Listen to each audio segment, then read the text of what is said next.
Cánovas del Castillo hiltzeko erabilitako pistola.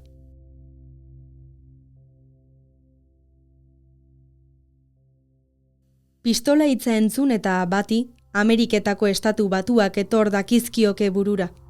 Ziur asko, jatorrizko herrien kolonizazio hastapenetik hasita, ura bihurtu delako munduko bazter hartako indarkeriaren eta aldaera simbolikoaren tresna behinena. Gurean, ezpatak, arku eta geziak edota lantzak izan dira luzaro gerraren protagonista. Adibide gisa gure literaturan, eta basquepoetry.net atariko bilatzailea aintzat hartuta, ez dira asko pistola hitza barne hartzen dituzten olerkiak. Juan Baptista Altzolarena da lehen aipua, 1640koa. Eta ondoren, Xabier Amurizak, Inigo Astizek, Txili Lauzirikak, Asier Serranok, Urtzi Urrutiko etxeak, baliatu dute berba. Denak gizonak. Musikarekin antzera, baina badok.eu atariari men eginez gero beti ere, emakume gutxi batzuk ere ageri dira. Sorkun eta J. Martina musika taldeak. Lehenak, pistolak eta polizia torturak lotzen ditu. Bigarren musika taldeak, pistolak askatasuna haizearekin lotzea du xede. Gaurkoan, asmo honi lotutako arma xume baina eraginkor bati buruz jardungo dugu. Eta esan badugu ere gure herrian pistolen presentzia apalagoa dela historiaren apalategian beste arma batzuekin alderatuta, badira Euskal Herrian sortu eta munduan ezagun egin diren pistolak. Esate baterako, Buffalo Billek orbea errebolber arina zeramala esan da. Egun bizikletak egiteagatik ezaguna bada ere, jakina da armagintza zuela ardatz hastapenetan Eibarko enpresak. Fikziora jota ere ezaguna da Quentin Tarantinoren Pulp Fiction pelikulan Samuel L. Jackson gangsterrak darabilen Star Model B pistola. Horrela, txokokeria arbuiatu eta aipatu beharra dago atzerrian eginiko pistolek ere eduki dutela zeresana gurean. Horietako bat, Angiolillo anarkistak Cánovas del Castillo hiltzeko erabilitako British Bulldog motako errebolberra da esanguratsuenetako bat. Ura txikia zen, baina ez eskasa. Erabili zezakeen kalibre indartsuak arma hilgarri bihurtzen zuen, txikia izan da ere. Garai hartan gizoneen janzkeran horren modan zeuden txalekoetako poltsikoetan kabitzen zen arma. James Webley diseinatu zuen Ingalaterran 19. mende erdialdean, eta Bigarren Mundu Gerra pasata ere ekoizten zen oraindik. Aipatu dugu jatorria, eta hain justu Londresen lortu zuen guk dakigula azkeneko zerabili zuen jabeak, Michel Angiolillok. Zatikan muntatu zuen 38 milimetroko kalibredun errebolberra.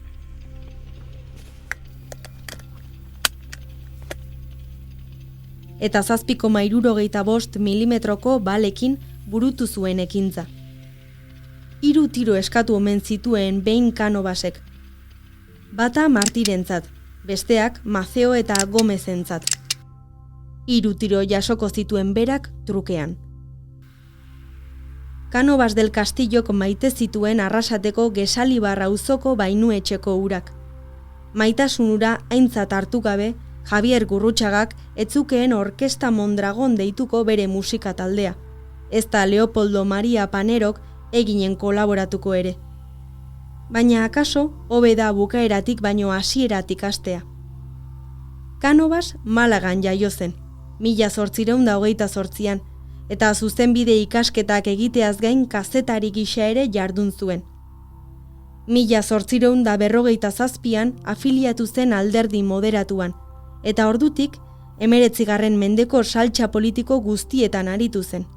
1876ko konstituzioaren aitatzat jo liteke Cánovas, sistema ustel eta iruzurtia zen ura demokrazia parlamentarioa baina gehiago, eta 6 aldiz egon zen Ministerio Kontseiluko buru gisa 1874tik 1887, Sagastarekin txandakatuta. Estatu Espainiarraren dekadentzia zuen obsesio, hala jasotzen du Aitor Arantzabalek Angiolilliori buruz eginiko liburuak, eta gogor egin zuen azken koloniak jazartzearen alde. Izaeraz gizon gogorra zen, egoskorra bere konbikzio eta baloreetan. Marka sakona utzi zuen Espainia eta Euskal Herrian. Foruen zapaltzaile gisa txirritaren bertsoak ditugu lekuko, erlijio eskubideen eta eskubide pertsonalen murrizketak ere bultzatu zituen. Mende bete pasata ere oroitzen du Espainiako eskuinak bere figura. Manuel Fraga izan zelarik Cánovas del Castillo fundazioaren sortzaile, eta aurreneko lehendakaria 20. mende ondarrean. Arrain handia zen beraz Cánovas. Horrek, baita anarkismoaren sustatzaileen aurka bultzatu zuen errepresioak ere, jarri zuen Angiolillo eta bere kideen jomugan. Anarkismoaren predikari gisa, Fanelli iraultzaile eta anarkista italiarra bidali zuen Espainiara Bakunin ideologoak, internazionalak garatu zituen ekimenen baitan. Italia-Espainia konexioa garrantzitsua da. Fanelli, Malatesta eta Angiolillo aritu zirelako ideia libertarioak zabaltzen. Zertzen anarkismoa? Juancho Estebarantz historialariak labur biltzen du definizioa.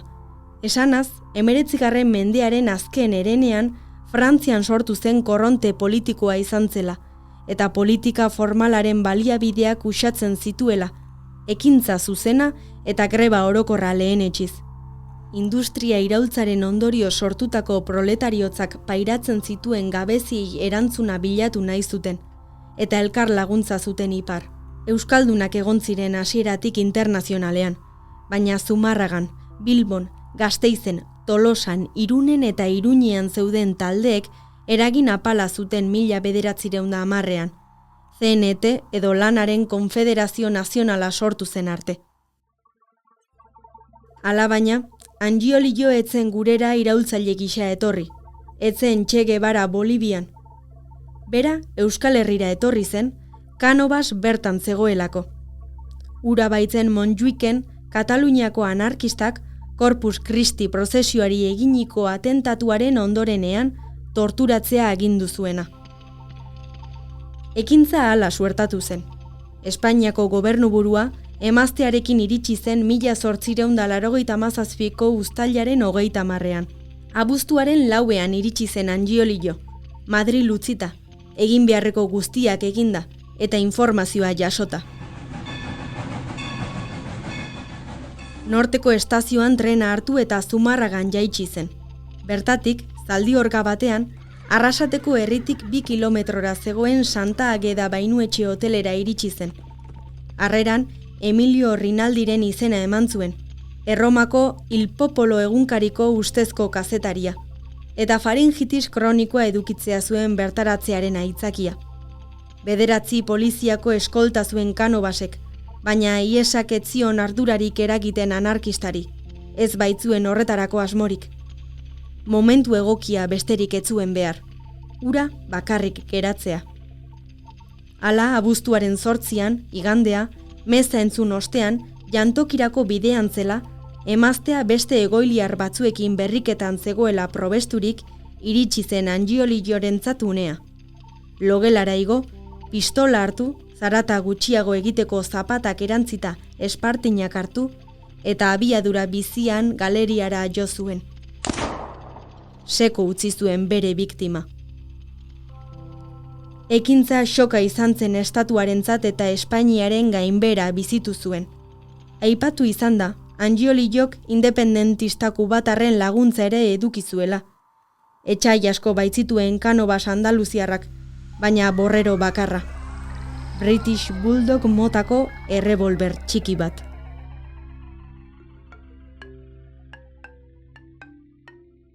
Entzun duzun hau Euskal Herriko historia 100 objektutan podcastaren atal bat izan da. Euskal Wikilarien kultura elkartearen proiektua berriarekin elkarlanean ekoitzia. Cánovas del Castillo hiltzeko erabilitako pistola Arabako Arma Museoan ikus dezakezu Gasteizen. Atal honen gidoia Eneko Barberenarena da eta Intza Alkainen ahotsean entzun duzu. Sintonia eta soinuteria Nagore Etxabe Antuxunak egin du. Informazio gehiago 100objektu.eus webgunean.